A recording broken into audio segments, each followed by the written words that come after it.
Oh, we got some reverb there, but we're live, everybody, here on the Tabletop Express, and it's a cross stream. So also, MistaRau Gaming. Here we are, buddy. It's your top 20. Absolutely. I am so pumped for this one. Just got here in the studio in the nick of time.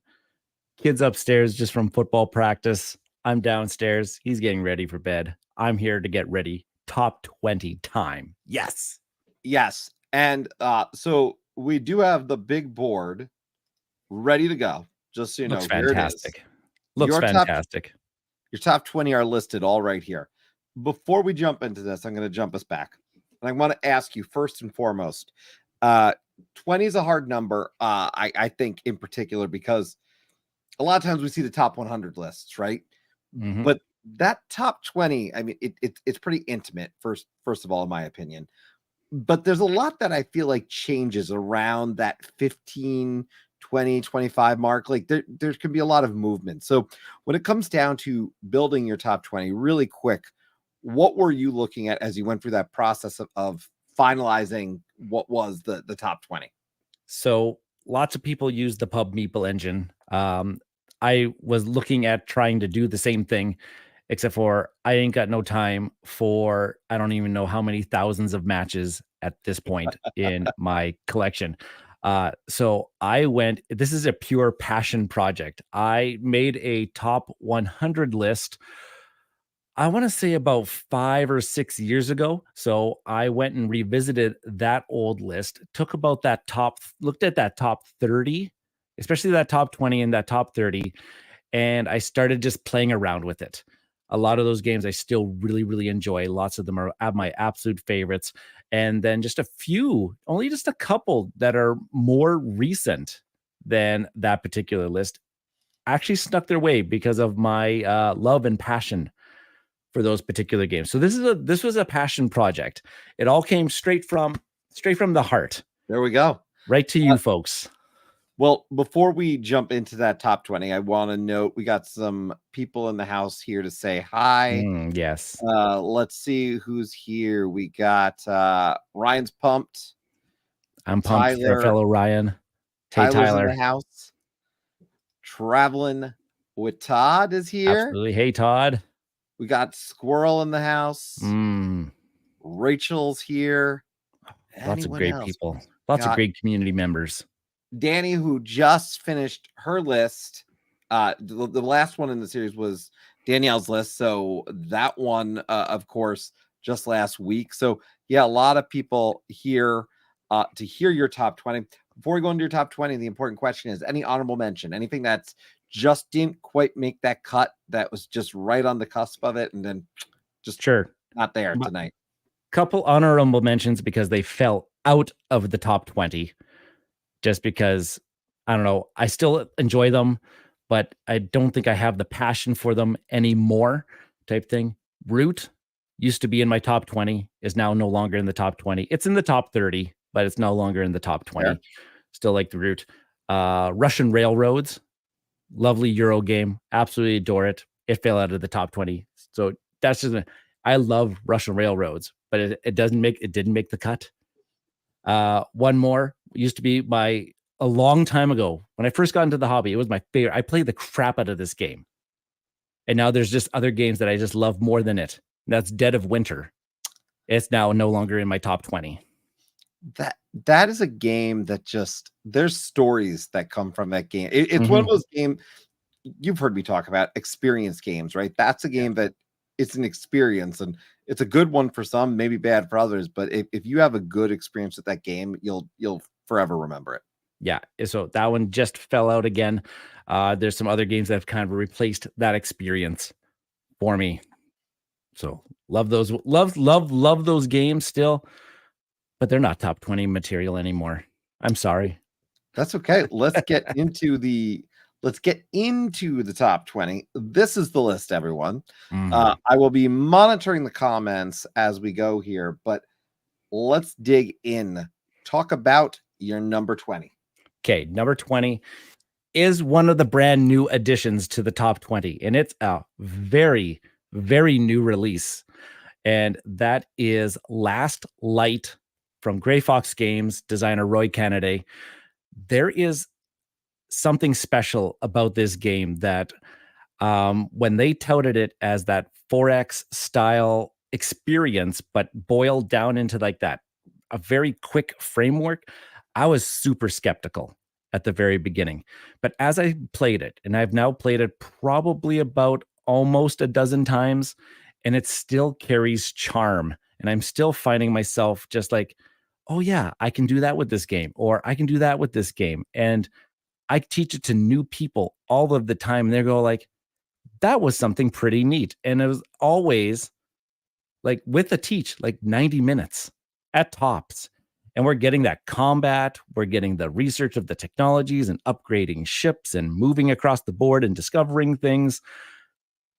I don't know. There's something really, really special about this one. So now I am, yeah, it's made my top 20 because I can't stop thinking about it. I can't stop wanting to play it. I bring it. I just brought it to our local con just this past weekend and got a game of it in. So yeah, Last Light, Grey Fox Games.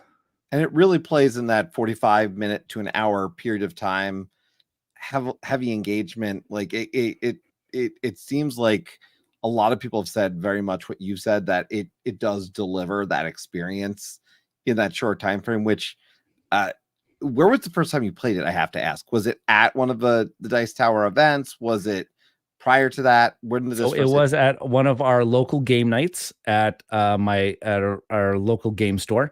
I played it for the first time there, and then I managed to get a few more games of it at Dice Tower West with Roy. Actually, of course, that's where that's just where the experience, like just have him talk you through the game and like just his experience and how he designed it as you're playing it, just made you really appreciate all the kind of like the little things that went in to the game and the design process. And I'm still just impressed with what this game can deliver in a short amount of time. Rachel, by the way, pointing out that every time I see this board and pieces, the Big Bang Theory theme pops in my head. And it all started with the Big Bang. Hey, 5 seconds or less, remember. So that's Last Light 2023 game. You're right. That is pretty new. That is pretty new. Like lots of my games on my list are not that brand new. They definitely are not that brand new. Well, that one was new, but number 19, is that new or not? This one's not as new. No, this one's, oh gosh, when did this one, the latest iteration of it? And I do have to say the latest iteration because I have not played any of the old editions, but the third edition was my first experience with it. And I'm got a funny story about this game too. This is the Fury of Dracula, which they're touting as the 3rd/4th edition. And I like that Espen threw in his picture of Dracula there because you got to really get into the theme of this game. Oh yeah. This is probably my favorite hidden movement game. And this one tells a great story behind it. If you have a great Dracula player, which I might add, I've never played as the investigators. I've only ever played as the Dracula. And that's why it's still my favorite game. I still love delivering an experience to the other players at the table. If you're not familiar with Fury of Dracula, you're just one player plays Dracula, other players are playing the investigators. Not only do the investigators have to like equip themselves and find Dracula, you actually have to also fight Dracula and defeat him as well. So part of the game has this arc of you just have to try to find him. But at the same time, Dracula is laying traps and trying to prolong. How is he going to be able to snuff out those investigators and snafu them and get them all trapped and all weakened before they actually find you and then fight at the same time? And this tells a great, it's not a short game by the imagination. This only gets played like maybe a few times a year. And it just delivers such a great story, great experience. The investigators, they're on a bit of a timer. I think there's like 3 weeks that need to go by, and then Dracula wins, or if Dracula can just defeat all of the investigators. Otherwise, the investigators have to defeat Dracula. And it tells such a great story. I was actually really surprised when we did Ryan's list that this didn't make the cut because we don't have crossover. And if there's a crossover, there's going to be a symbol that says as much for us. So, by the way, Squirrel asking if there's garlic in that pizza. I would hope not. This one always, I got to play this once. I do think you need a good Dracula. I think I don't know if it's fair to call it like the, like the equivalent of having a good, GM, but it is, I think, atmospheric in that sense. You know what I mean? Yeah. And Dracula, really a good Dracula makes a big difference in a good game. I had a pretty good learning experience with it, but with that said, I have not played with Ryan, and I am assuming that makes it for a good experience. And Ryan does point out that definitely needs to be the DM and not a player. So that's an important point. So really, really an interesting pick. And I mean, who doesn't love that theme? Yeah. When I play with new players, definitely the DM role has to come in. You want to give them the experience. Once everybody's experienced with the game, like I've got a group that's experienced with this game, I'll play as a player now because they know how I play. I know how they play. Now it's we're gonna fight tooth and nail. But if I'm playing with newer players, no, I'm gonna give them an experience. Definitely. Sounds like a good plan. Good plan would also be talking about your number 18, next one on the list. Number 18 is another game that is now new to my top 20. And it is also a fairly new game compared to the rest of the games in this one. And that is my love for Beyond the Sun, which is now designed by Dennis K. Chan. And I believe it's published by Rio Grande Games. What do people usually call this? Tech Tree, the board game. And I am a fan of a really good tech tree in literally anything, if it's a video game or if it's in a board game or anything like that. And this one delivers it in spades. There are so many nice little intricacies that go along with this. And it's just a worker placement game. You're just kind of moving this pawn around all of these different technology cards and just taking their actions. But the order in which they come out in is what makes this a really interesting puzzle. Do you be the person that tries to rush through all 4 stages of the technologies? Or do you kind of focus? There's another little sideboard that's not pictured here, but there's a little sideboard that has like a whole bunch of like planets, and there's a little bit of a kind of like what I believe they refer to it as colonizing the planets, of going out and discovering them and putting your presence on them and giving yourself some bonuses there too. And there's some goals at the bottom of the board that you're trying to meet as well throughout the course of the game. And then there's just this interesting production of producing resources and producing ships. And there's so many little things that it all comes together in a really great package. And I just can't stop thinking about this game whenever I'm not playing this game, because I try so many different strategies and some of them pay off, some of them don't. And that's just what keeps drawing me to this really interesting. And this game does not overstay its welcome. Not by all means. I was going to ask how long this actually plays, because when you talk, I love a good tech tree. I'm doing it in Fallout at the moment, figuring out what my tech tree in Fallout 4 is going to look like, or special in this case for that game. But I'm intrigued by the concept because I think that's a lot of fun. But that can be very very thinky sometimes. So how long does it play about? In my experiences, it's that 90 minutes to 2 hour mark. So it's like your typical mid-weight to maybe mid-weight heavy Euro game. The thinkiness does come from that there is just a lot of text on these cards. There's a lot of different text. There's not a lot of iconography. So it is not language independent by all means. Yep. And they all kind of just do a little bit something different. Asynchronous on Board Game Arena does take a little while. Because there's a lot of interruption points. But playing this live, there's nothing. And plus, everything is just these cubes. They're these dice. But those are just your reasons. You're not really ever rolling them. They're just using them to track as their resources, as ships, as the people. I'm laughing, by the way, because we have the notice that you're going to get a BJ invite for every game on your list now. There's Love it. Tyler pointing out that he likes this one, really wants to play the expansion, and there is an over-under guess on space games on your list now. It looks like we got a guess that you're going to have more than 2, which would mean at least one more.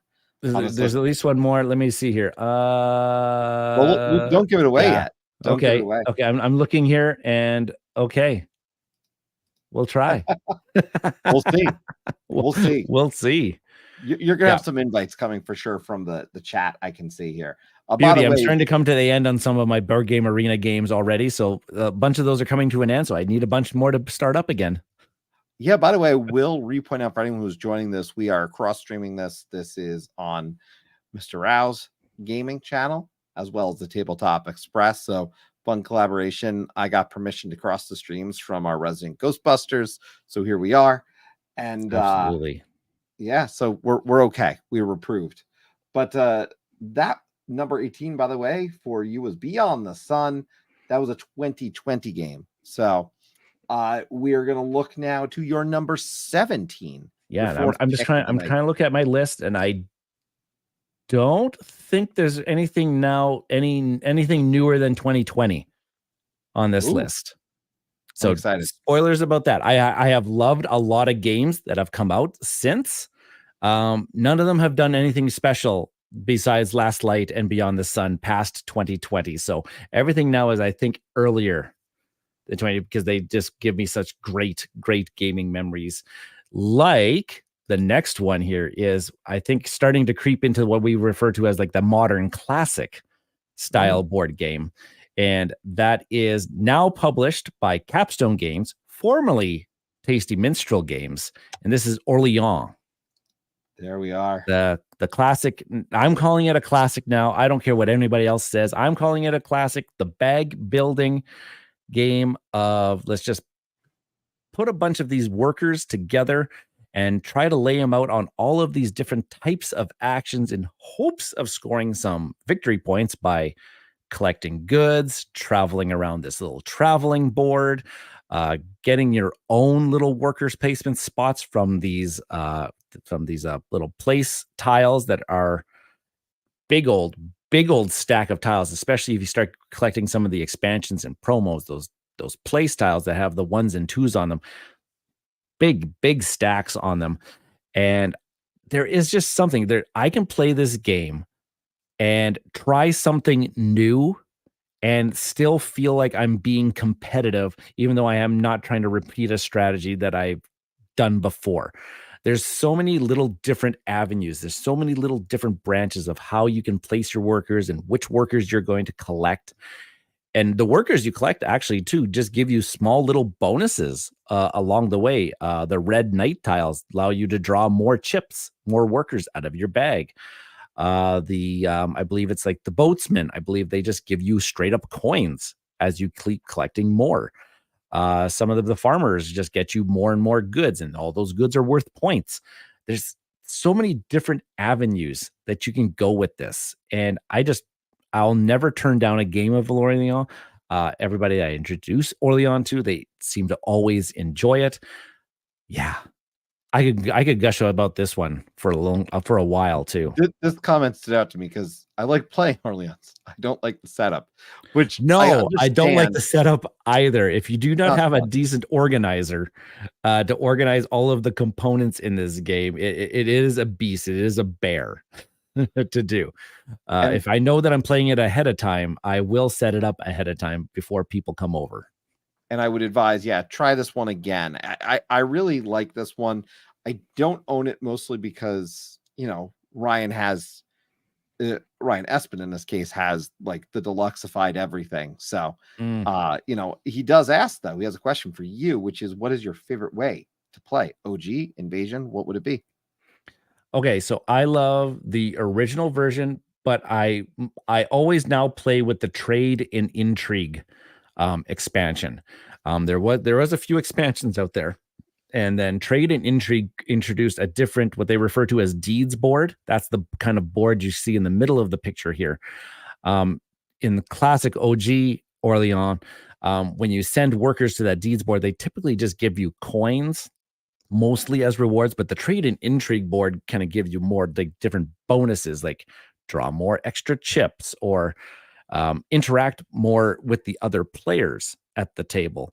And it also introduced this little mini expansion or a little mini module where going around the board, you can actually fulfill contracts by delivering a certain good to a certain city and collect some big bonus points along the way there too. So I always play with trade and intrigue now on, and I always teach it with that one too, because I don't believe it adds anything to the complexity.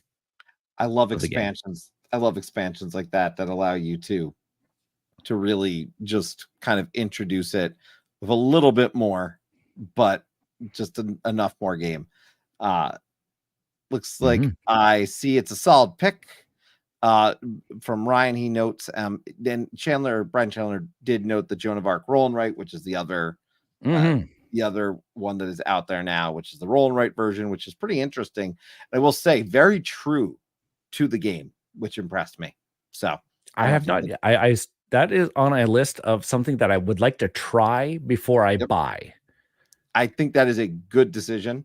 It's definitely, I will say, true to the original game in a lot of ways, though. So I think you'll like it. Well, then I think I might like it then if it's true, because I will never turn down a play of Orleans anytime. Okay. Well, okay. We're going to move on now here to number 16. Oh, the Sweet 16 spot. This is a game that holds fairly dear to me. The original game that this one is based off of is a favorite of mine. But when I played this version of the game, I immediately fell in love with this one and thought that this one just does it just ever so slightly better, in my opinion. Also published by Capstone Games. So there might be a little running theme here. I think I know where we're going with this. And this is Gaia Project. Another space-themed game. There it is. Number 3 for those keeping track at home. Gaia Project, which re-implements Terra Mystica in a way. I love Terra Mystica. Ever since the first time that somebody taught me Terra Mystica, I was just like in love with the system and the intricacies of how everything was connected. And then they announced that there was going to be a space version of it. I was like, okay, do I really just need another game and set in space? But this one does a lot more little things that I found a lot more interesting. Like there was the cult track in Terra Mystica, where here we have this kind of more of a technology track where every bump up I go on this technology track, I kind of improve my system a little bit more, and I can kind of hone my strategy depending on which technology I am going to try to improve on, whether or not that's making the Terra Mystica, whatever the terraforming of the planets a little bit cheaper, or I can reach out farther from my network. They did a lot more really interesting things with the power system. Usually it was just something that you could just get some extra actions for, but you actually needed to use power in this case to Gaia form these purple planets so that you can eventually colonize them. But also you need to use your power to establish your network. I think they call it in this game a federation. So you need to actually spend your power to create that network. And just those little things I've thought, and then also the modular board. This one has a more modular board. They have those tiles that kind of just get rearranged. I just thought those improvements were just enough that I liked this version just that much more than Terra Mystica. I was going to say the modular part seems nice to me because it means it adds that variety. It definitely seems a little bit have a little bit more to it than Terra Mystica, which, some may prefer. In this case, Tyler's saying we'll play Terra Mystica, Age of Innovation, Terra Nova, but can't play Gaia for some reason. But that's the thing. There's something for everyone. I'm a fan of Clans of Caledonia, which I know gets comparisons to system-wise. So we do have a question if anyone actually in the chat knows when the expansion's coming out. So I didn't actually know there was an expansion in the works. What that has been posed to the chat, but this one I will say, it always has caught my eye. I've never actually played it. I have not played it. I played clans, and then someone made these comparisons. I'm like, well, I got clans. I'm okay for now. But I would like to play this at some point. It's on the list I that think, needs to get played at some point. and I think Gaia Project also may hold the record of how many second place finishes I've had by 1 point. Oh boy. I've won this game a number of times, but I also that far outnumbers. I'm outnumbered on how many times I finished second place, usually only by about like 1 point, and it's absolutely frustrating. I just finished a game of this like just the other week against Tim from Board Game Hot Takes and David Eclectic Camel, and I lost to Tim by 1 point just the other week, and I thought I had this one in the bag. You're consistent, you know. I'm very consistent.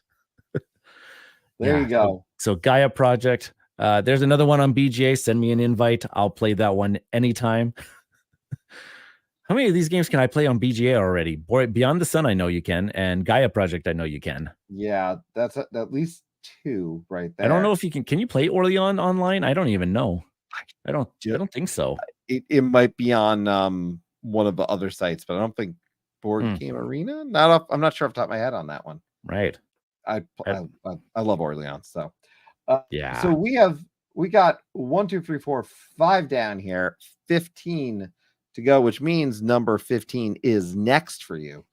What is this is an oldie. This is an oldie but a goodie. It was my first foray into a Reiner Knizia design, and I've only ever played this game at the full player count. I don't think you can ever play this at the lower player counts. You have to have the full complement of 4 players in order to get the most out of this game, and that's Tigris and Euphrates. And I think the edition that's pictured here is the Fantasy Flight Games version. It's had so many different versions over the years. This is the version that I have, and it's this classic tile laying. You just kind of got this hidden screen of a whole bunch of different tiles. They're all these different colors that represent something that I just never remember. They're just the black, green, red, and blue tiles. That's all I've ever known them as. And you're just kind of establishing these networks. And eventually you're going to put out these leaders. There's like the arrows and the bull and the, I can't remember what the other ones is, like the jar. I don't know what they mean. I don't know what they stand for. That absolutely does not matter. I don't care what the theme is. The puzzle of this game is so fantastic that essentially when you add tiles to your network and you have that particular leader with you, you're going to get a point. And this introduced me to that scoring system of you want to score all of the points in balance because you're going to score your lowest total of all of the different. So you're going to be collecting like red points and black points and blue points and green points as you're adding the tiles to the board, and you're just going to score your lowest one. Now, what makes this interesting though is as you are adding tiles, eventually your civilization is going to come in contact with another civilization, and then there's going to be conflict, and you're going to kind of compare the majorities of the different colors of tiles that you're kind of like, oh, I've got like 3 greens, or I control 3 greens, but you control 4 greens, so you're actually winning this battle right now. You can commit more tiles to the battle based on what you've collected behind your screen, and therefore you can get some points that way. There's these temples that if you can get like a square of 4, you can build a temple. That's the one that's right on this one right here, right? Yeah. Right there in the upper left. And when you construct a temple, you can construct it in 2 colors. Therefore, when you add tiles of those colors to that civilization, you're going to get more points of those particular colors. And I don't know, the puzzle of this is always so intriguing. And just that, when do I want to encroach on somebody else's civilization compared to mine? Because I want to collect all of their tiles now. And so I can have them for battles and score more points. But always have to keep in mind that I want to score. I'm going to be scoring my lowest total at the end. So, oh man, they have a whole bunch of colors that I don't have. I need to get in on that civilization so I can collect those points now. Yeah, and this one, you're right. You went back on this one because this is 1997. Yeah, in terms of publishing date, and I know it's one I've heard a lot of people praise, and it does have that. I love the puzzle feel of this, and that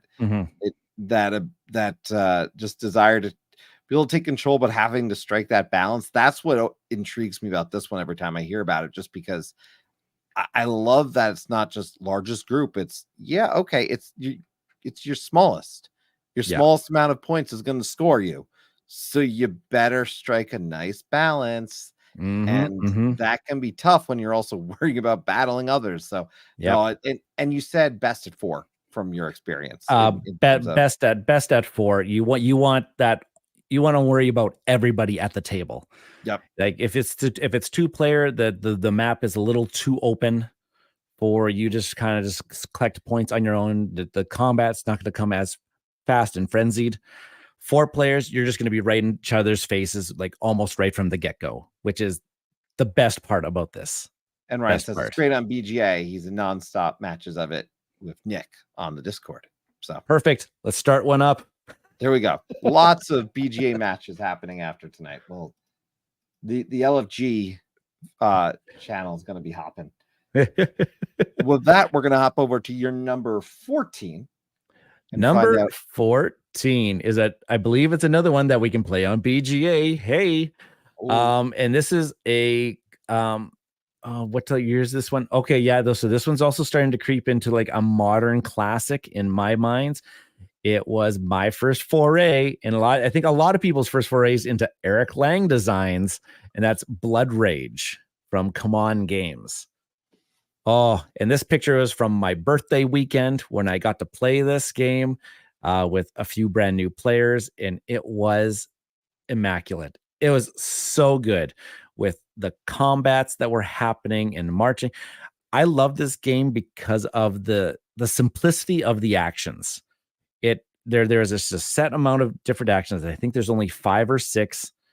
They all cost some sort of rage, which is your currency in the game. And you're either putting some guys out on the map, you're either moving them around, you're either putting monsters out on the board. You're going to either pillage regions. You're trying to set yourself up to score some points because you got these quest cards, which means you have to have some majorities in certain regions. Or maybe you choose a strategy where you just want your guys to die in battles and go to Valhalla and the glory of Valhalla and everything like that. And there's a whole strategy of just letting your folks just like not even win battles. Just there's so many different ways and avenues that you can go with this game. That's the strategy I took, but I didn't know what I was doing at the time. So it wasn't much of a strategy as much just me dying constantly.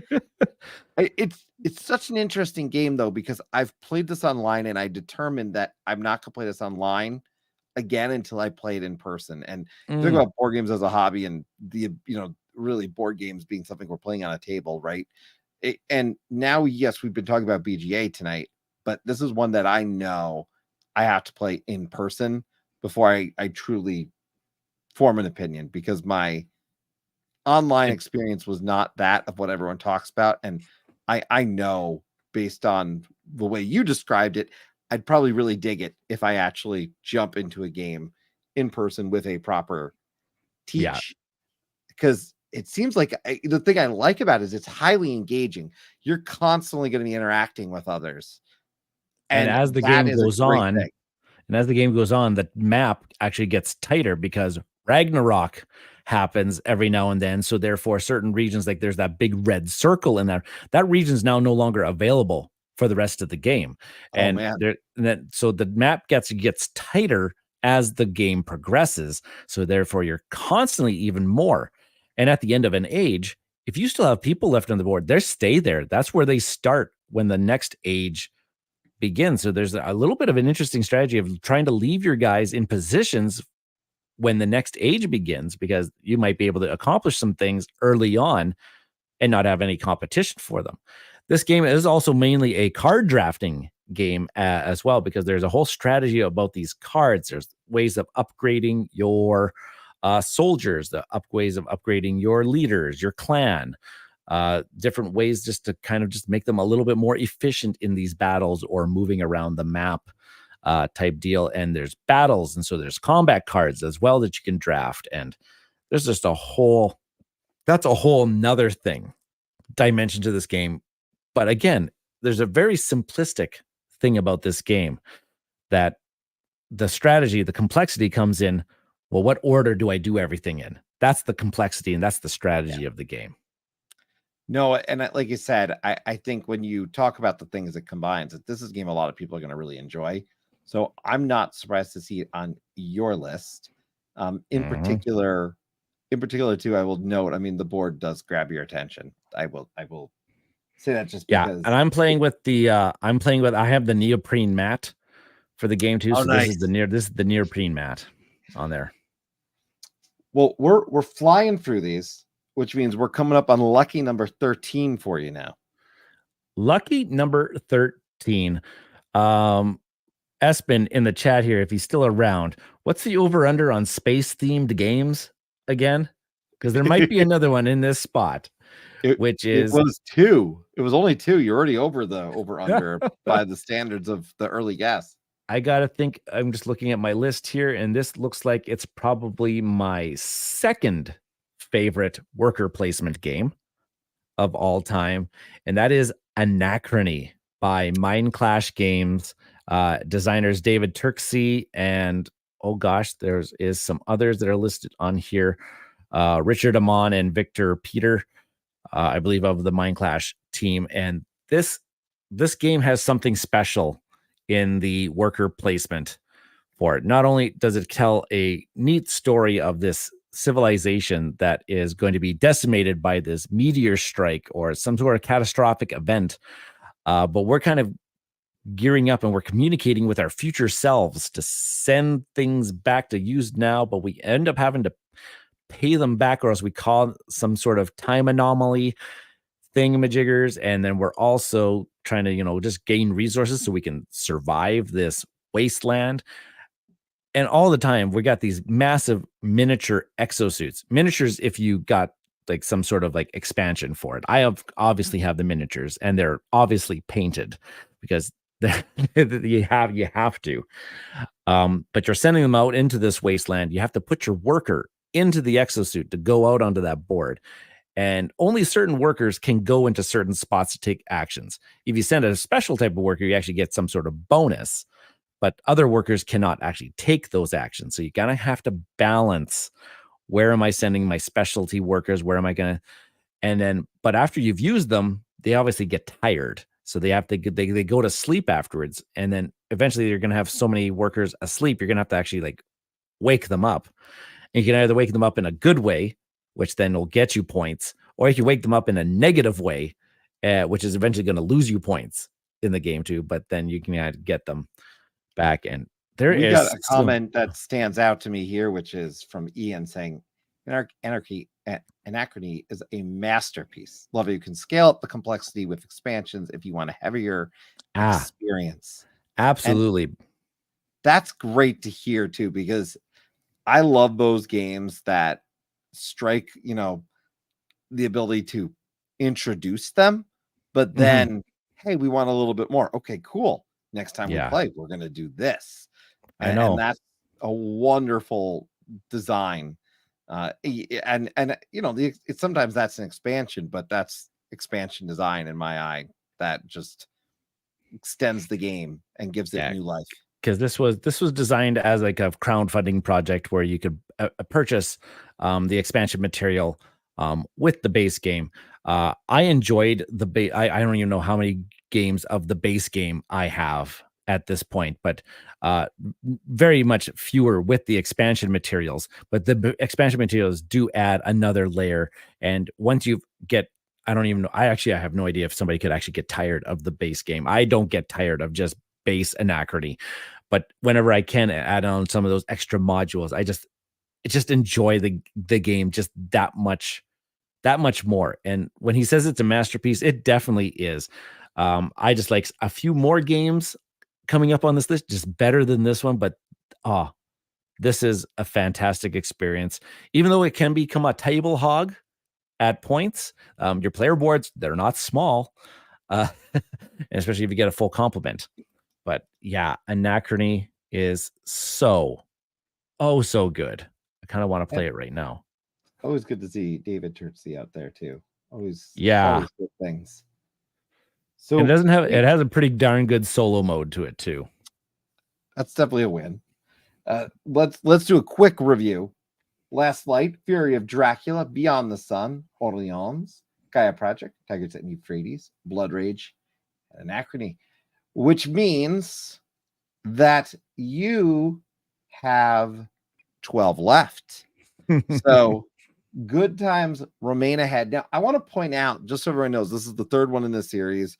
My video drops tomorrow, and then we still got at least 2 more videos and at least 3 more people after my video. So we're going to have a lot more opportunity for it, but I'm yet to see crossovers. And I had someone else actually load up this list for preview mode for me, just so it loaded quickly. So I don't know where, but there's got to be crossover at some point. That's all I'm going to say, because we've now had 3 videos and I don't think there was a crossover. There's just so many great games out there.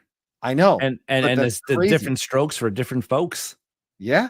It's so I'm wondering where they're going to come.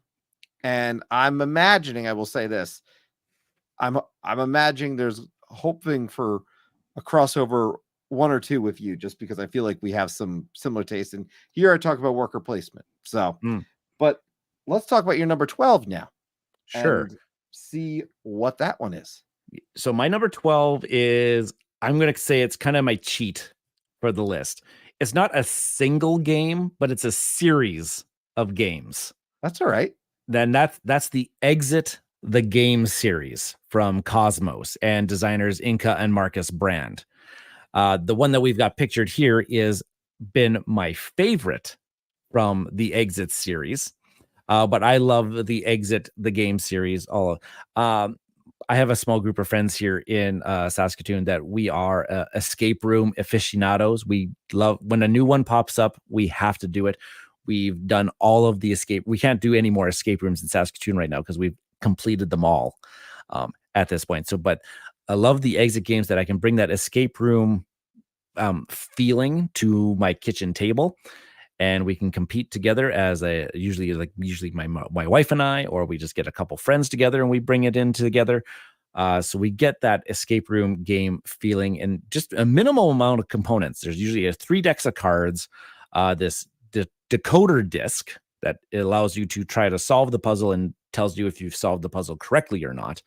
And then usually there's a whole bunch of other components, usually a book of the puzzles and riddles that you're going to end up having to solve. And they always tell a really, really neat story amongst them all. I don't know how many Exit the Games there are at this point. They started it in 2016, and they just seem to release about like 3 or 4 a year since then. I've completed them all. It's really good. They've evolved the series now that involves actually jigsaw puzzles at points. And yeah, and the Abandoned Cabin has been my favorite just because I thought this one so far, and this was one of the original releases, one of the first few, I've yet to see the cleverness of puzzles that they put into this one. I really enjoyed the puzzles that came with the Abandoned Cabin. You've got people talking, by the way, just so you know. Nice. You've got people talking. You got Chewy Huey here excited about the Exit. Oh, yes, they have calendars. They have the advent calendars that you get to solve a puzzle a day for 24 days. It's amazing. It's absolutely outstanding. Apparently, it looks like you may have convinced someone. Vincent. That's Vincent.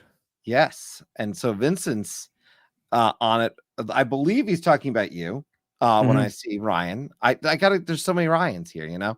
And then Chewy Huey also pointing out Abandoned Cabin was his first. Also, by the way, Rachel was initially saying that she had not played any of your games so far, and then you said this, and of course she's played all of them. Yes, so, that's great. I got to ask you, have you done the audio ones? Because I have an audio one sitting. Oh, there are ones that you can do. I believe there's some that are on Steam or on like iOS or Android. I think there's some digital versions. I have not tried any of the digital ones. All the ones I've done they've been the physical boxes. And they did do a return to the Abandoned Cabin which was actually pretty darn good. But what didn't capture the same special feeling that the first one did, but they did do a really good job with it. I'm not denouncing it at all, but I still like the original. This one got me hooked, and those puzzles still hold dear to me. I've actually used some of those puzzles in some of my own escape room designs that I do with some of my students still to this day. That is fantastic. And yeah, by the way, Vincent already has his calendar for next year. So perfect. All prepared on that front. So that's your number 12. We are coming up on your top 10. Before we get there, we got to talk about your number 11. So hit me with that one. And this one pains me that it just, this is where a little bit of movement happened, and this one just dropped out of the top 10. I believe it was number 9 last time I put together my list, and I don't know why. It's probably because I really enjoy some of these other games just slightly more. This is the painful one. I don't know why it's not in my top 10. It'll shift depending on my mood. I'm going to say it's a crossover with Danielle's list. It's the Castles of Burgundy. Is number 11. A crossover. I got my wish. We got a crossover. I've been waiting for that. So yes, but Castles of Burgundy, it holds a special. It's one of those first games that I got in the hobby. That it wasn't the first one, but it's one of the first ones that I played when I was getting into the hobby. And just I was very skeptical when I was learning the game. I was like, this thing looks absolutely terrible. It looks boring as hell. There's nothing drawing me into this game. I will sit with my friends and I will learn this game, and I'll put on a happy face and I'll try it out. And we started get going after the first couple turns, and the first round is over. I'm just like, I'm in. Oh, and Danielle was skeptical too. Yep. But after that first round, I was like, oh my gosh, I'm in. There is a puzzle here that I need to solve. And how am I going to do my thing better than everybody else? And I was hooked. And I don't even know how many. I'm probably into the hundreds of games of Castles of Burgundy at this point. That I'm always finding something different. Just recently, I think it was this year, I was playing some online Castles of Burgundy, realized that one of the boards, one of the expansion boards, I don't know if it's an expansion board or if it's one of the original ones, very overpowered type of board. It leads itself to so many combos early on that you can build yourself a big lead and people can have a hard time catching up. I can't remember which board it is, but I believe Board Game Arena actually lets you have an option where you can just play without that board. Don't give anybody that option. But just so many different ways to build your combos. I love games that have combos, and this one allows you to do that. Oh, I get to place this tile, which allows me to get that tile, which then allows me to put another tile onto the board. And if I can take multiple actions with one placement, I love it. It's board 8, by the way. Kind of all the Ryans have chimed in and said board 8. Board 8, yes. I didn't know about it, and then I played it, and I handedly won that game by I don't even know, a really good margin. And I was like, interesting game. But the thing about this game is I will never claim I'm good at it, but I love every game I play of it, which is in a category with a few other games like Quacks of Quedlinburg and a few others where the difference here is I can actually form I feel like I can truly form that strategy, or at least try to. And it's so fun because I can try something different every time. And the way things come out dictate new things. The board I get changes the way I'm going to play. And yeah, this one, there's a big reason why this one has done so well and has had so many versions. And by Rachel talking about how she bought the whole shebang of the Super Deluxe Crazy version, but luckily liked it. And a big hit here with Dan. Yeah. And Tyler's got it right. It's the definition of Euro beige. So there we are. Now I am now actually happy that I now own the Super Deluxe Fancy Awakened Realms version. Just brings that game a little bit more to life. It's a little slightly more pleasant to look at. And I'm a solo gamer, and I've yet to explore the solo mode for Castles of Burgundy, which I think I would actually really enjoy. But I just always, this is another one that my wife and I really like to play. It's a great 2-player experience. It's a great 3-player. It's a great 4-player. It's a great at all of the player counts. I feel it balances itself out really well. You're right, and that's another, I think, big selling point on this one, and it's longevity. I mean, look, we're talking about a game that I feel like everyone should at least play once. Yeah. At least once. And I think if you play once, absolutely. you got to get over the look and feel of the original.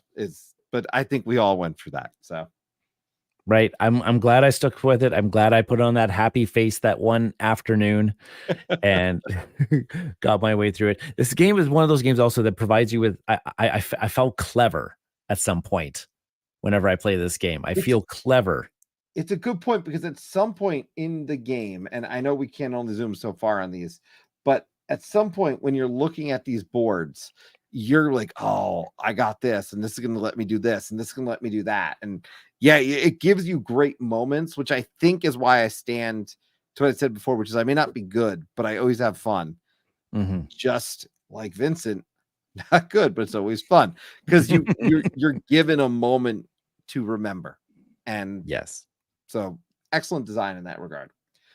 So we are actually going to switch this list up a little bit. And now number 1 is all the way at the top here. But we're not at number 1. We're at number 10. So we are in 10. Your top 10 officially. Yes. Oh, and it pained me that Castles of Burgundy slid out. You just heard me gush about that one. And that's number 11. Number 10 through 1 now. These games hold something special in my gaming history. And I believe now number 10 is another crossover with Danielle. And that is a game that I own way too much of, but I have such great experience. I'm never going to get bored of this game. And that's Marvel Champions. Yeah. Marvel Champions, the card game. Good one. Yeah. I was all in on Marvel Champions when it first came out, when they first touted that they were going to get another living card game. At first I was just like, oh my gosh, another living card game. They're going to have these booster packs. I'm going to have to keep up every month and blah, blah, blah, yada, yada, yada. And I'm glad that I have kept up, because I have so much. I now literally have what would feel like an infinite amount of content. Yeah. And I can pull out any hero deck now, put it together with a couple aspects, grab one of the, I don't know, we have to be approaching almost 100 villains at this point. It feels like there's almost like 100 villains. I know that we're not at that point. I'd have to look at the count, but you're right. It feels, especially because you've got the main villains and then you've got these smaller villains worked into the deck. And I mean, you're at the point where you literally have characters who are both heroes and villains. Yeah.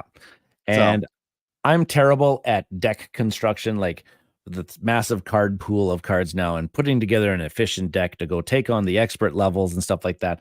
I'm not great at that, but luckily there's a great community around Marvel Champions. There's a great website out there.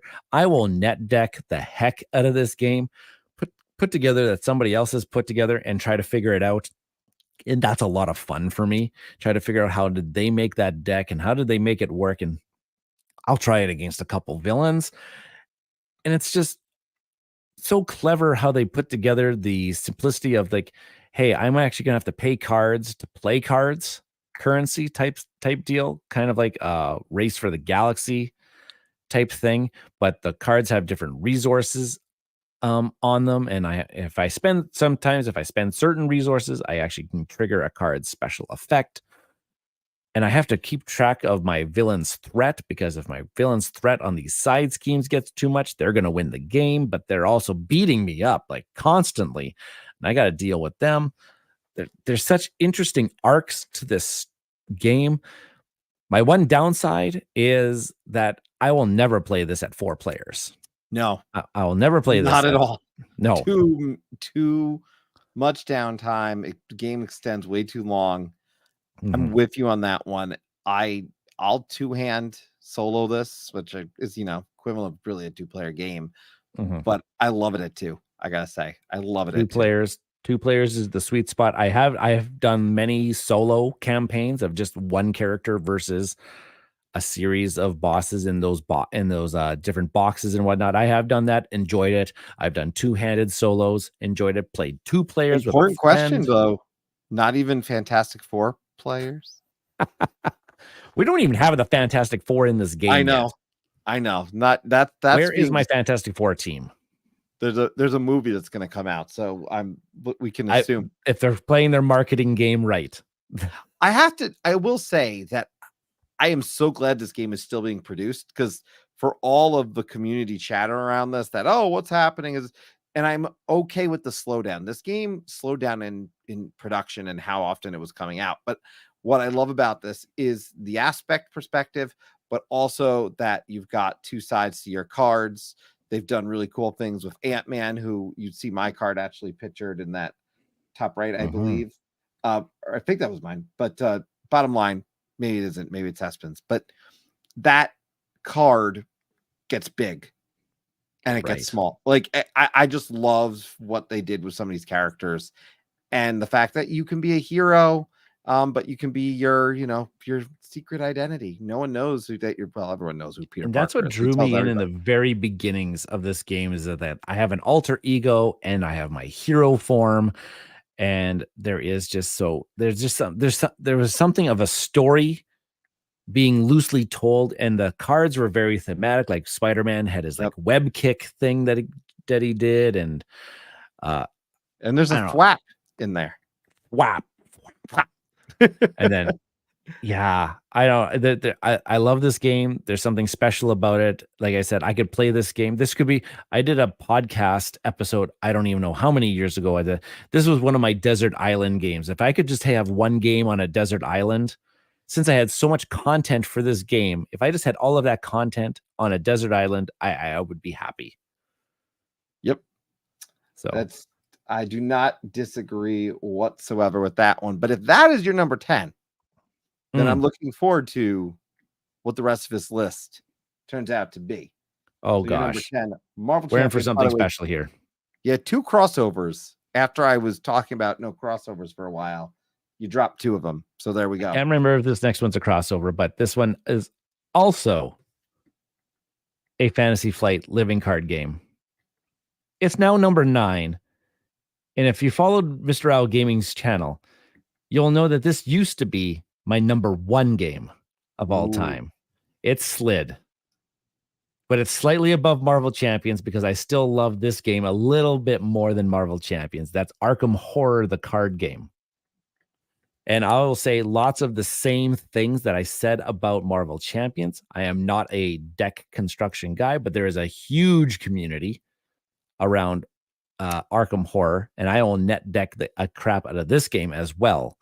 But the one thing that's a slightly different that I love about this game a little bit more is there is more story. There is a campaign that you can play across. Then there's like, I don't even know how many campaigns there are right now. But there are so many, and they tell such interesting stories. And this game is not easy. This game is brutal at times. But I just love the way that things come together, and there's these monsters chasing you, or you have to chase the monsters, and there's puzzles to solve of like, oh gosh, I got to figure out which way I need to go at times, but I got to really lean into it's not a huge deck of cards either that you play with. And you got to make that thing really efficient, but you're kind of equipping your character too. Like he's got some weapons, he's got some spell charms, he's got some allies that are going to be in there. I don't know. So this one just slightly edges out Marvel Champions for me. It's the story part that gets it, because Marvel Champions is a great, anyone can kind of jump in and do it. The story, you can have some fun, don't get me wrong, with, oh yeah, it's so-and-so fighting Rhino, right? But this really feels like it has a narrative and a story, and there's an interactive level to this that just isn't there for some people. And there's more of the, as I progress through the story, I'm earning experience points, and I can spend those experience points to now upgrade my deck as the story unfolds, and I can make it just a little bit more efficient, or I can upgrade my cards and make them slightly a little bit better. I like that part of the gameplay, as well as also there's this fact too, like I have to like take my character and I have to actually move them around a board of cards. The cards create a kind of like a map of sorts, and certain cards are connected to others. And so I will play through that way too. I actually like that this actually creates a board game experience with just these cards I as well. appreciate that design. I'm being told by Espen that I'm overdue for this. I'm well aware I'm overdue to play this game. He also called it sort of a space game, but I Kind of can't speak to that. We do have Tyler saying he's going to protest if there's not a third on this list, by the way. Just so you know, I don't know what exactly he's protesting, but that does mean something here, though, because I don't know if you've got another one of these on the list, but I do know we're in the top 8. We got 2 rows left of these games. What's number 8?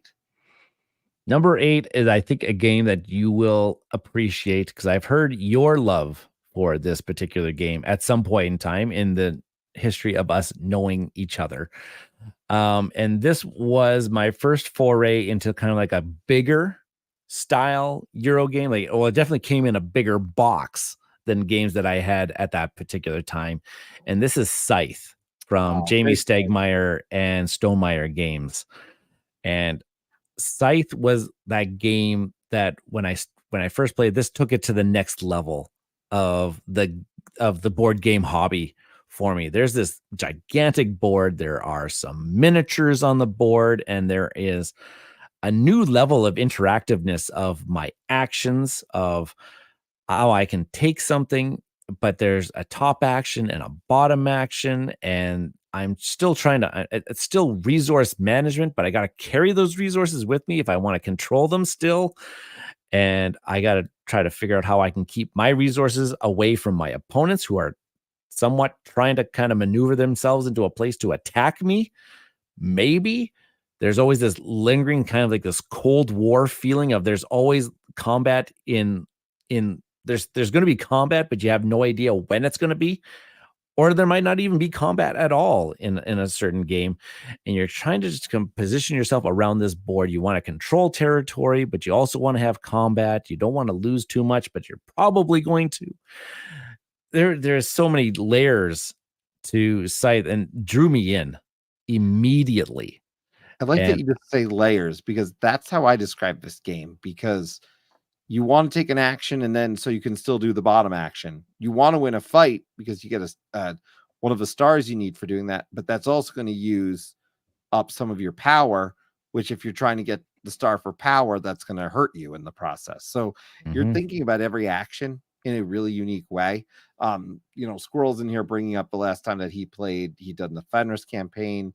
And, so you've got the campaign that they brought in, you've got modular maps that have been brought into this game. And you mentioned something that I didn't think about, but I do love something very much in this game, but I don't feel like I see all the time, which is you got to bring your resources with you, and you lose that battle, someone can take the resources. So it has this, there's so much happening in this game. I think it's a special game to me. It was on my list last year. I can say as much as that, but it is a game that I think it was a great first experience for a lot of people. I really do think this game means a lot. And 2016, and the crazy thing for me is this came out in 2016. That's not that long ago. We're talking. It feels for us like not that long ago, but it is almost 10 years old at this point. Yeah, it's nuts.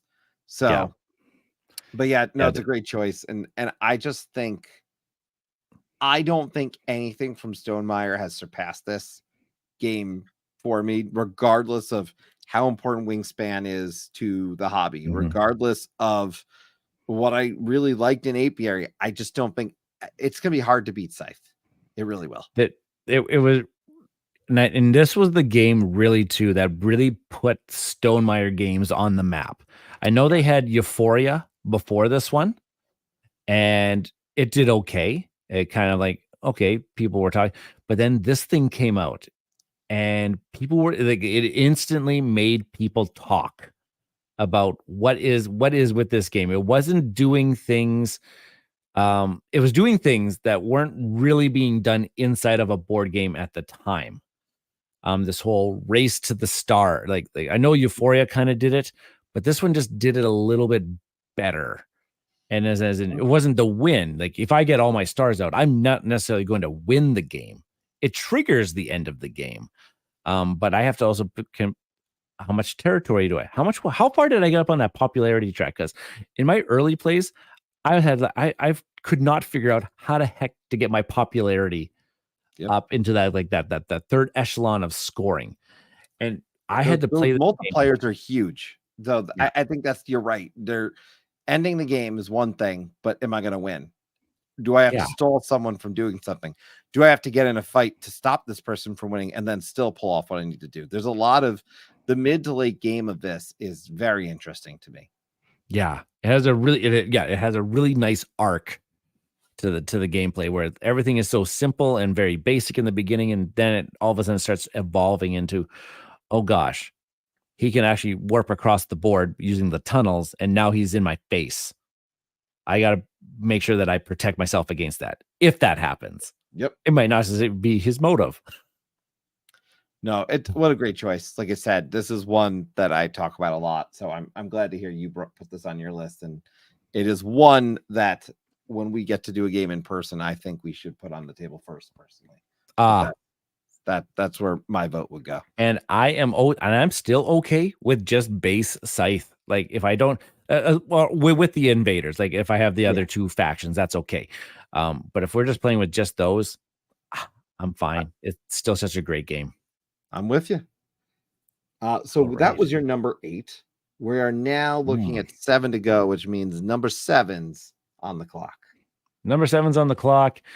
And I may have fibbed a little bit when I said that there was no more games that were newer than 2020.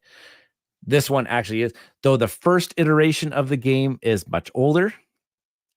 It recently came out with a newer version of the game that I think is the best version of this game, and that is Clank, but Clank Catacombs is now. I've not played this one. I've only played Clank in Space and Clank Legacy.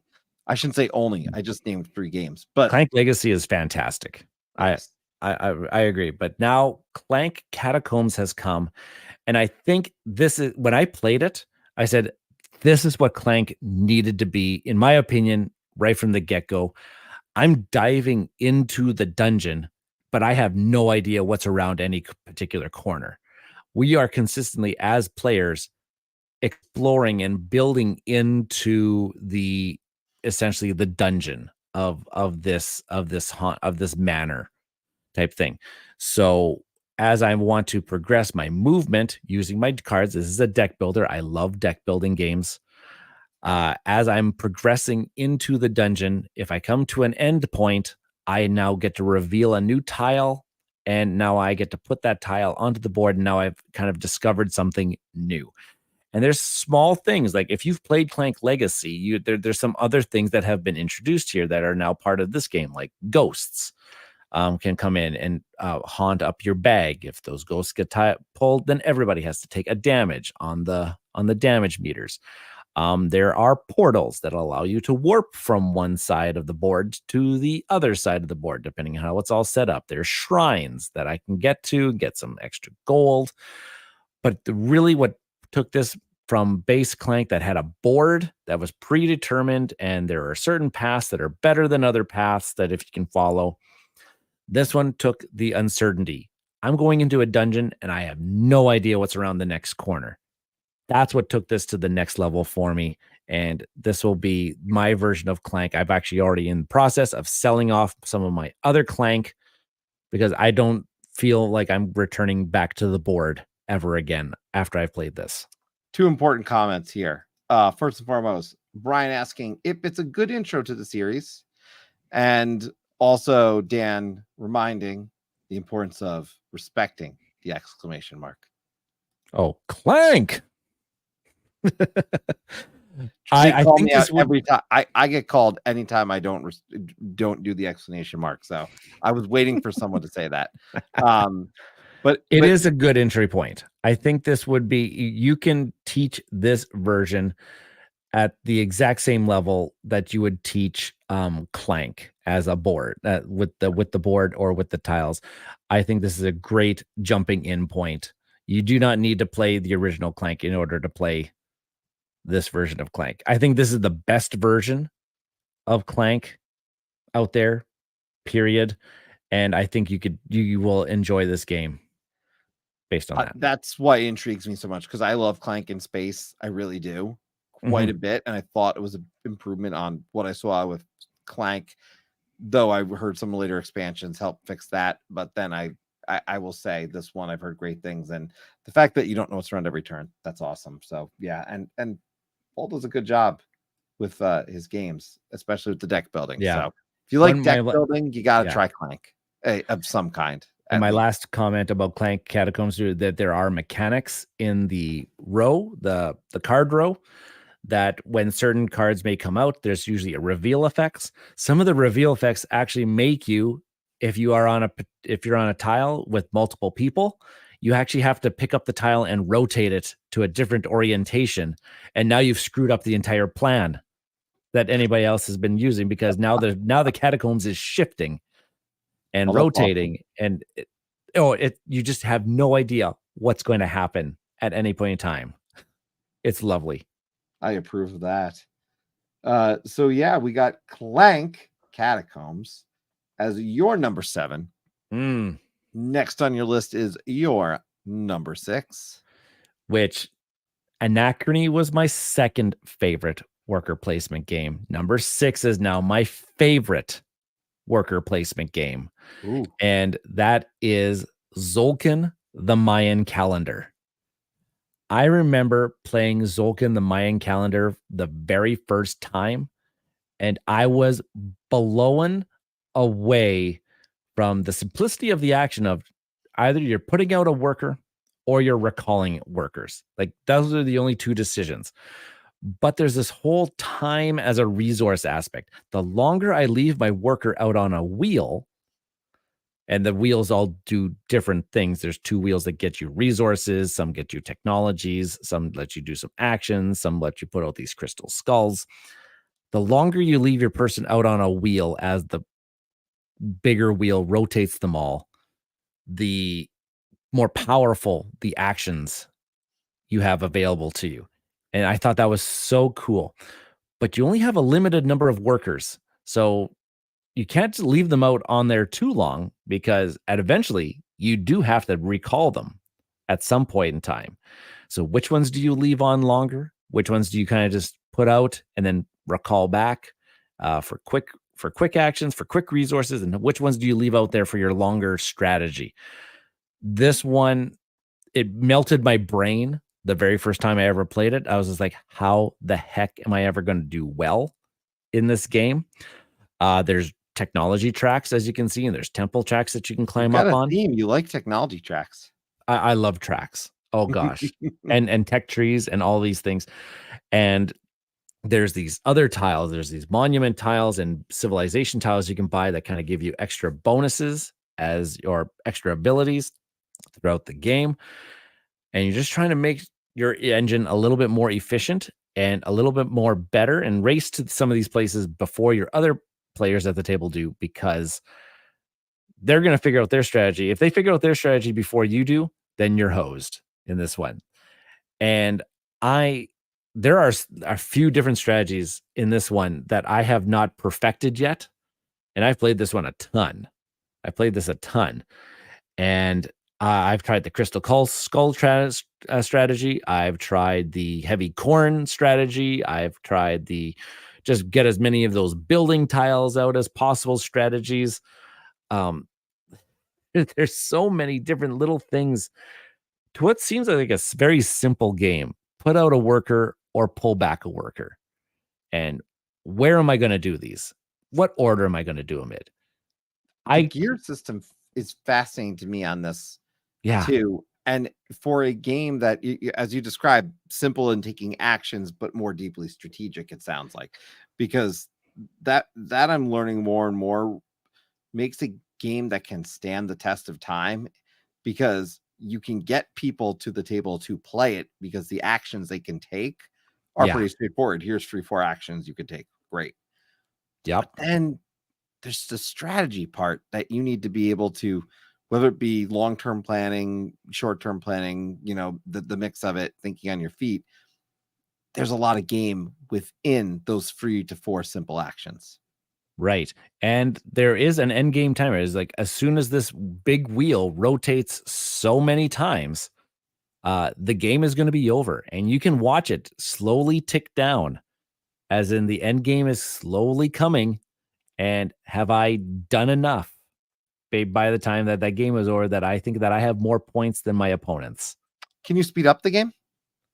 There is one action when oh gosh, now which one is it?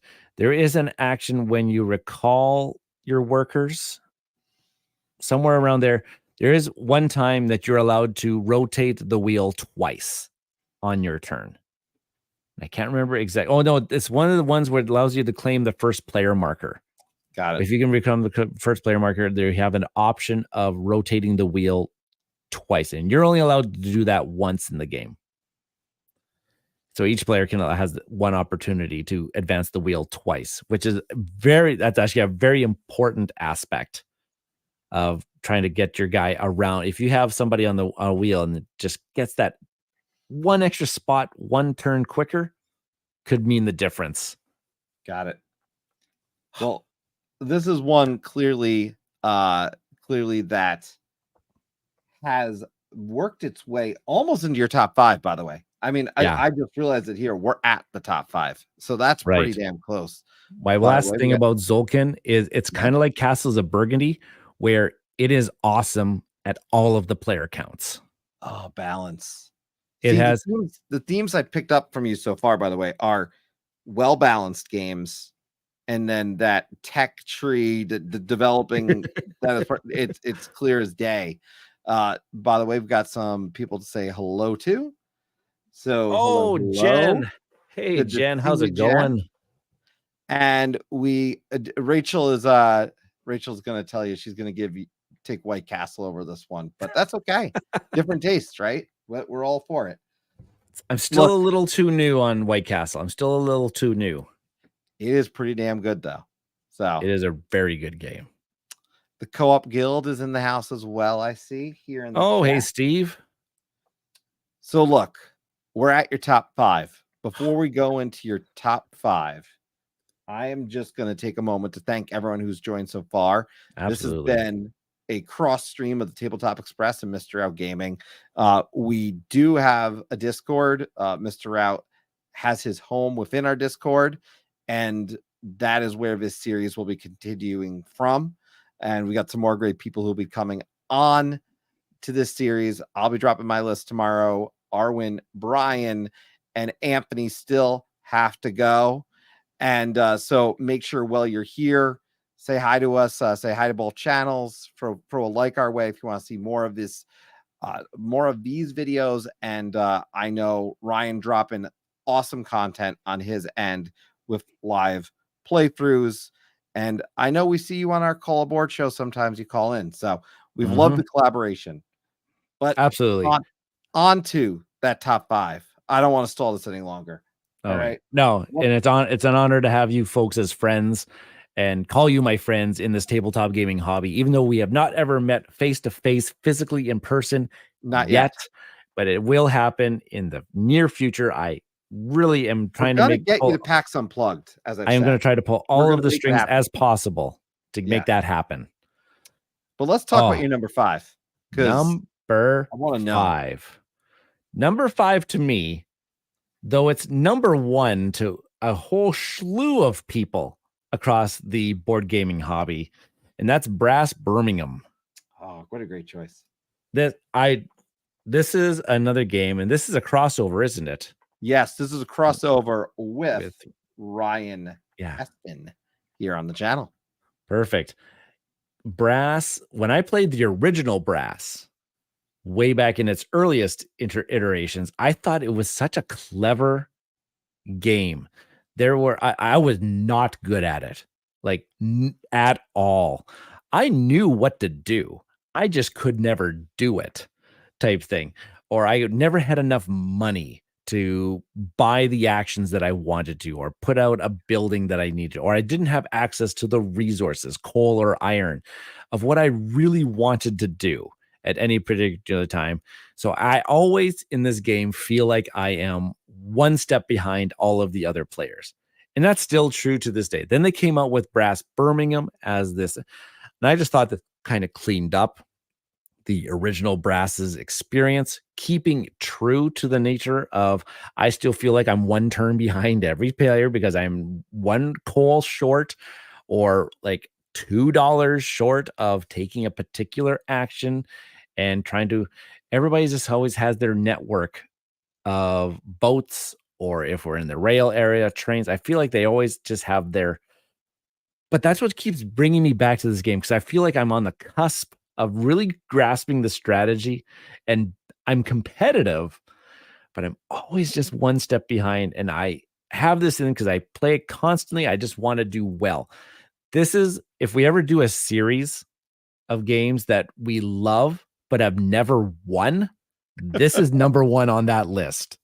I want to point out that this is a game I feel like I've said this before, so this is nothing new if you've listened to the channel before, but it's a game that the first time you play it, you're about halfway through, something will click, the game will end, and then you're going to want to play it again.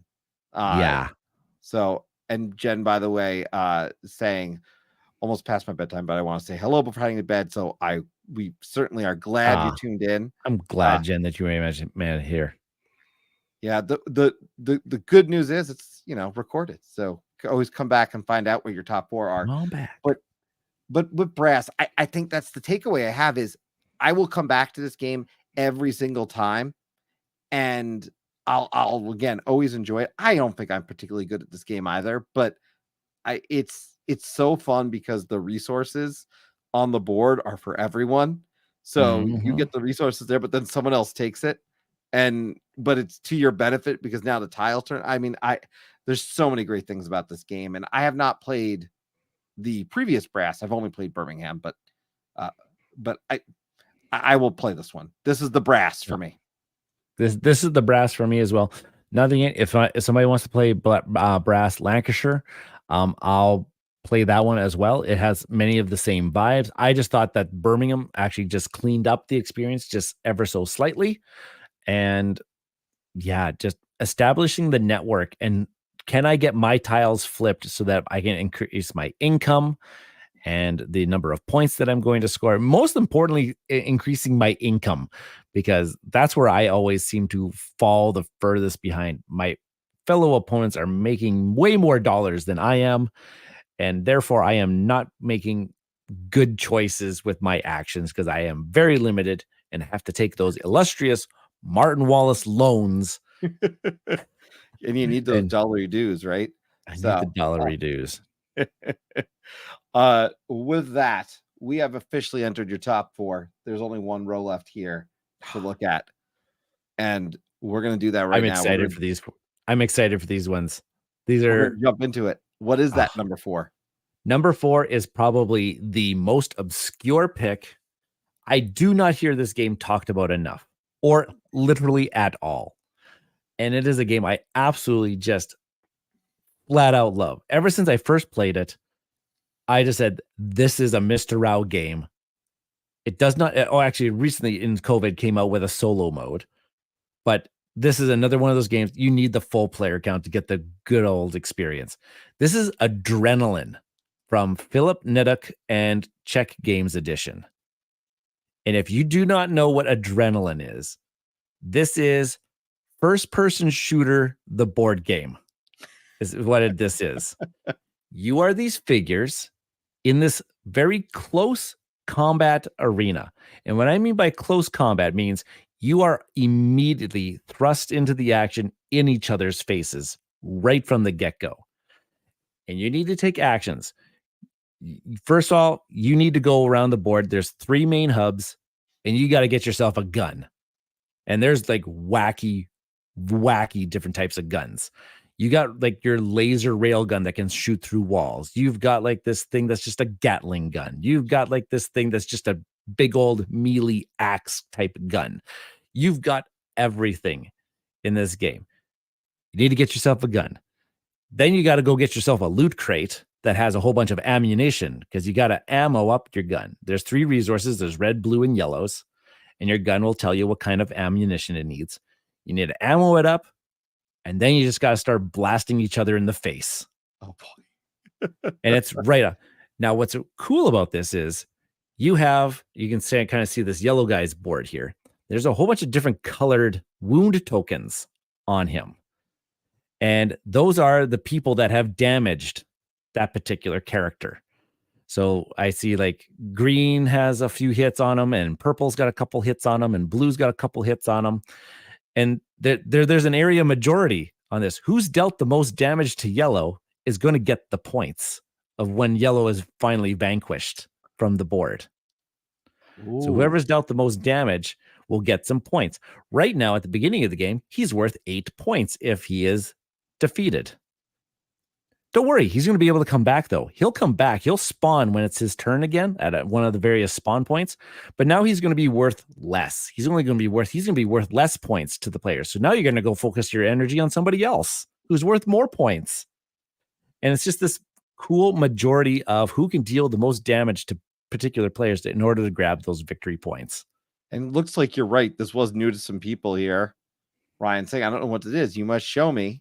Oh, and yet Danielle said, this is new to me, but it looks neat. And it's reminding me of that because recently having played Robot Quest Arena with that close battle system, but this is really neat. What I'm taking away from it is the fact that, like a video game system, yeah, those targets become less and less valuable over time. Yes, you've got to get more ammo for your gun. You've got to reload. You've got so it sounds like that video game feel very real in this one. But that concept that you just described of whoever did the most damage, meaning you have to think about who you've done the most damage to, and is even worth going after someone anymore. Yeah. And they have interesting facts of you can overkill an opponent if you deal too much damage. There would be a point. There's extra points if you do like 1 point of extra damage. But if you do 2 points of extra damage, now that character has marked you. Now that person has been marked by you. When they respawn, they're going to be able to do double damage to you because you overkilled them on your turn. And I said, you have to play this. So the base game plays up to 5 players. Fantastic game at 5 players. You have to play this with 5 players. It's chaotic. It's just absolute just mayhem. But then they came out with an expansion pack. Of course, it was called the DLC expansion pack. Makes sense. And it added a 6th player, and it came up with team mode. You can play 3-on-3. And it just that team mode took it to the right next level for me. I want to play this team mode every single time if I have the opportunity with 6 players. That's interesting because those team modes don't always work well, but to hear about one that has you excited makes me want to try it. And it has that whole concept too, that if you have like this big area dealing gun, like you will hit your own opponents. You will hit your own team members. Your team members are not immune from your chaos. Oh, no friendly fire then. No. Oh gosh, no. I want to play this game right now. They did come out in COVID. They created a solo mode. I have a video of it on my channel. I played it. I can't remember how long ago. Go check it out. It's crazy. It's chaotic. It's fun. Awesome. It's fun. We will. I hope I introduced a whole bunch of people to this game. I hope I introduced a whole bunch of people. Seek this out. I have no idea how readily available it is, but I bet you can pick it up in some flea markets or cheap on BGG or something like that. And I'll make sure I get the link for that video and drop it with a link once I can edit the live video after the fact, just so I can point to that. But now it's time to point to your top 3. So 1, 2, and 3 are all that remains for MistaRau's top 20. So, Okay. got to ask. It's time. Top 3 is a big one. Top What's 3 is number a big 3? one. Top 3. Number 3 is my wife's number 2 game of all time. We got introduced to this game very early on, I think when it very first came out. And at first, she looked at this. When I set this up for the very first time, I was very excited to buy it. I put it out on the table. She looked at it. She's like, I'm going to hate this. And I'm super excited. And that was the first words out of her mouth. I'm like, no, let's give it a chance. I think there's something really neat here. This is Five Tribes. Classic to From- a lot of people. It's from Bruno Cathala. Modern classic for many. Yeah, it's now 10 years old at this point. And I don't know, I've heard a lot of people refer to this as analysis paralysis, the game, sometimes, because when the board is fresh, when it's fully set up, all of the tiles are laid out, you've put in all the different colored of meeples out across the board. There seems like there's an infinite number of possibilities that this game can go. And I love that. And this has what they refer to as that Mancala mechanism to it, where you're going to take all of the meeples off a particular tile, and then you're going to trace a pattern. You're just going to drop a meeple off on a tile one by one until you finally end the movement of meeples to another one. And then you're going to take the action of the meeple and action of the tile itself. And I love that. There's so many different ways that this can go.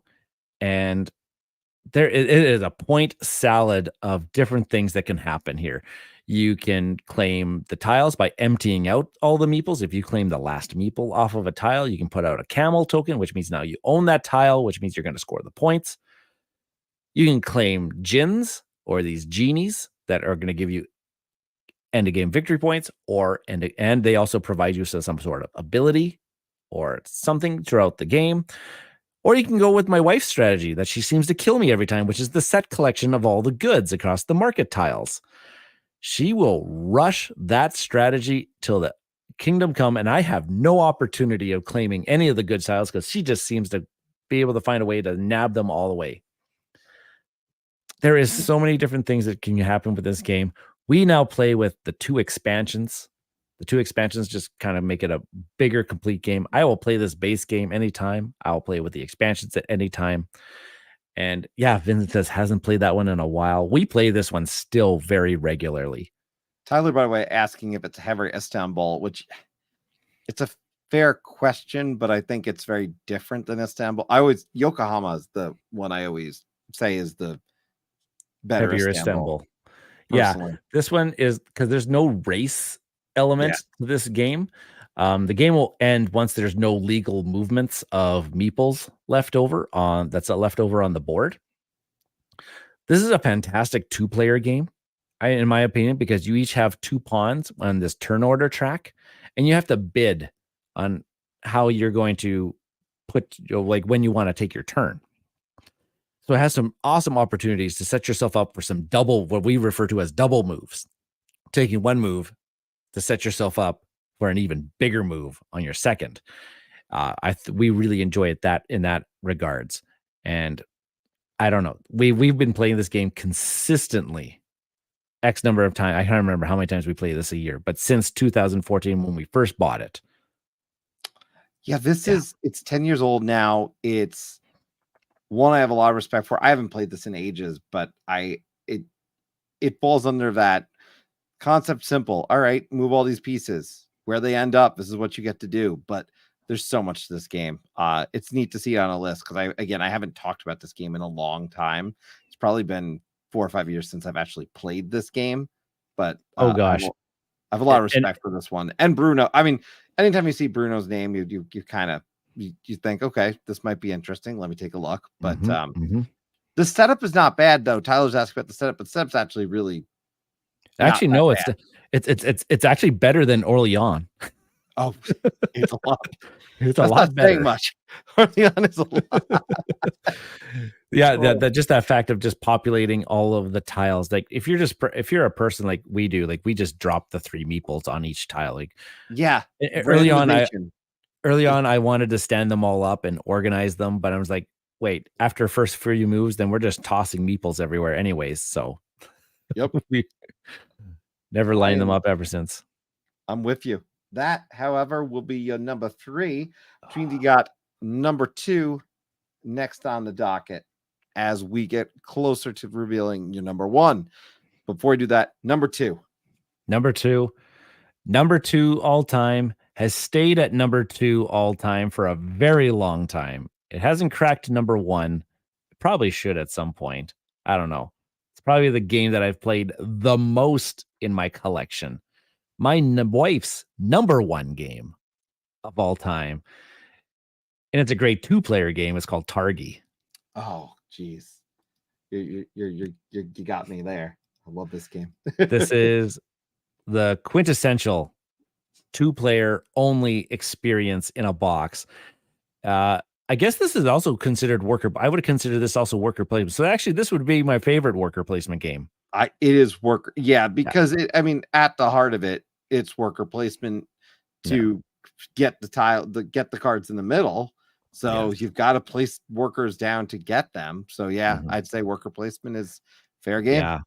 And this one, we both agree. Chris and I agree, and my wife and I agree that this is the essential game of you want to set yourself up, but at the same time, you need to screw over your opponent. Is that when I take my move, I need to make sure that I'm maximizing my potential while at the same time restricting my opponent from their potential at the same time. I got to keep both of those things in mind. I need to progress my end game, but also restrict my opponent so that they can't accomplish what I think they're going to be their goals. Because after the first few rounds, you've kind of started developing, I see what kind of tribe cards that they're starting to collect, because there is a little bit of a set collection game of the tribe cards that also some of them give you some sort of abilities, some of them don't. They just give you straight up victory points. But you really need to kind of restrict what they're getting. And you're just putting your meeples, you're just claiming one of those outside border cards. And then eventually you're going to also have some cross sections of your border cards. And you'll be able to take up to 2 actions in the middle of the grid, which are either gaining you resources, or you're spending resources to claim a tribe card at the same time. Yeah, and what's fascinating about this one is also because some of these cards have abilities, they may not be worth as many victory points, but they might say you can place your piece where the robber is. And now a spot that's blocked for the other player is available to you every single turn, which is a huge factor, especially if you can get that early on. There's ones that allow you to get gold every time you're supposed to actually have to pay.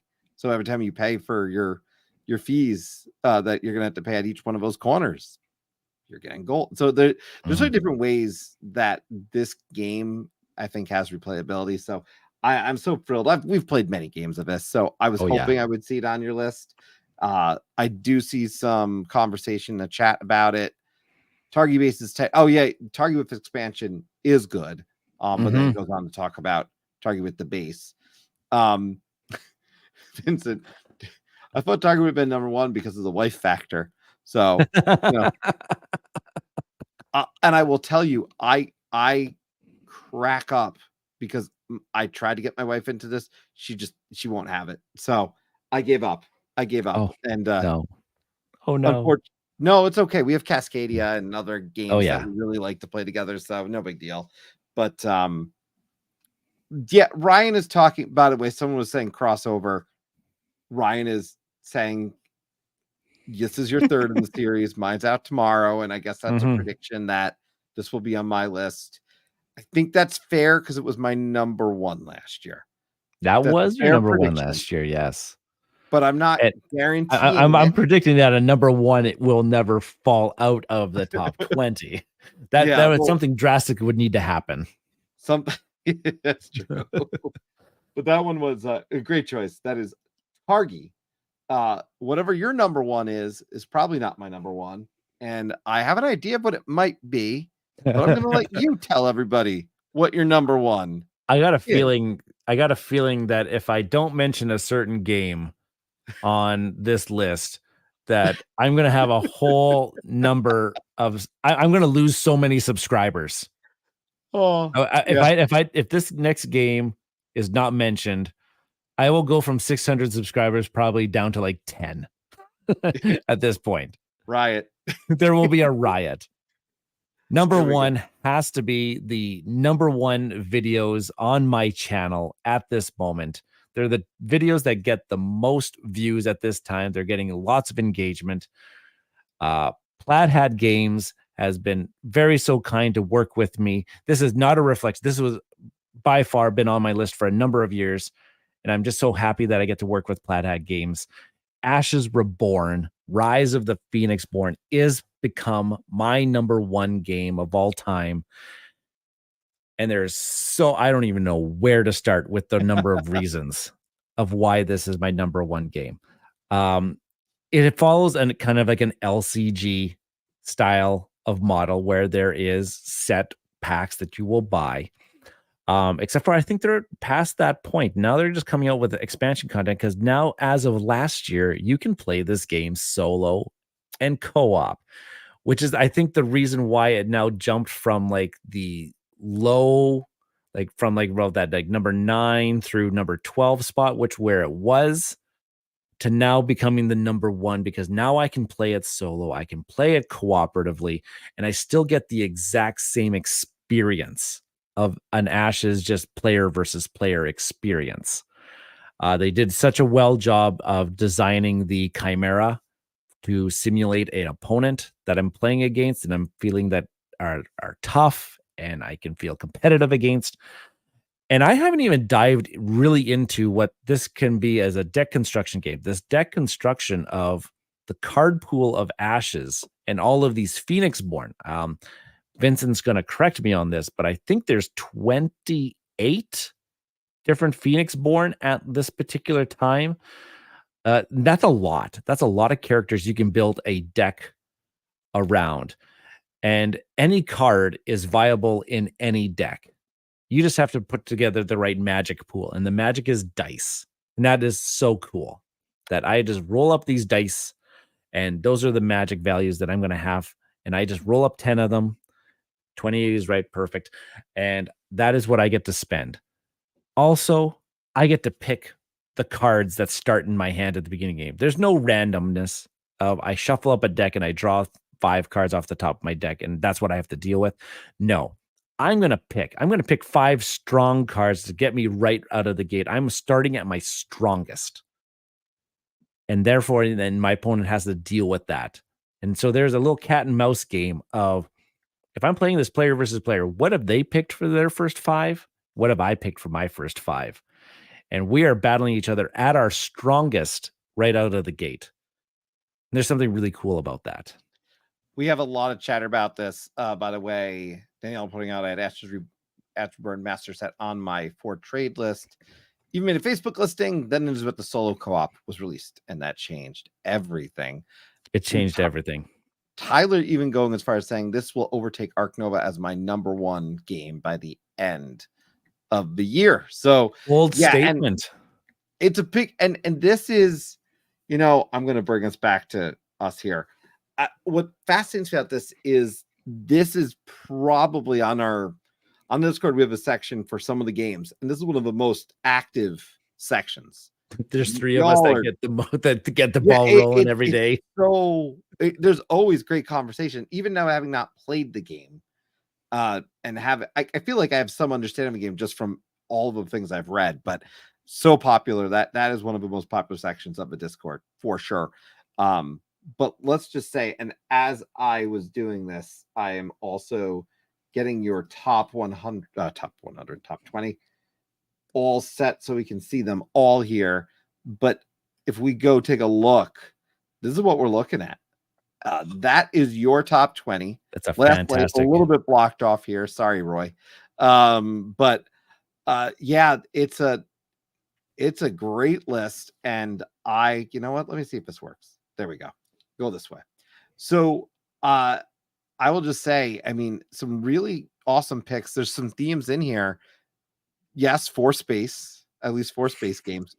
But all in all, a lot of depth, a lot of variety. And at this point in the series, 3 videos in, we've got 2 crossovers, which means for anyone who's following the series, by the way, that means out of 60 games discussed, you've got a lot of options if you want to make a list of games to try for the top 20 for this series.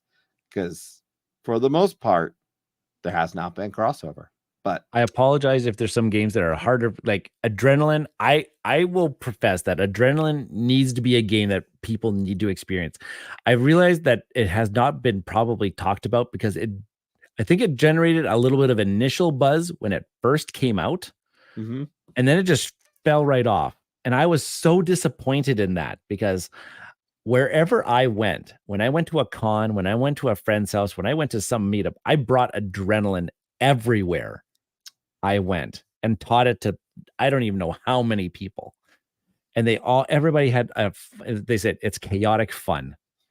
And chaotic fun is just fun to me. I love chaos. By the way, Tyler, I'm aligned with MistaRau's list, Morphin Espins, after second thought. Interesting, because I had made mention that I was like, lots of my list is a lot of older. Like I said, there's only just really the 3 games that kind of are 2020 and beyond.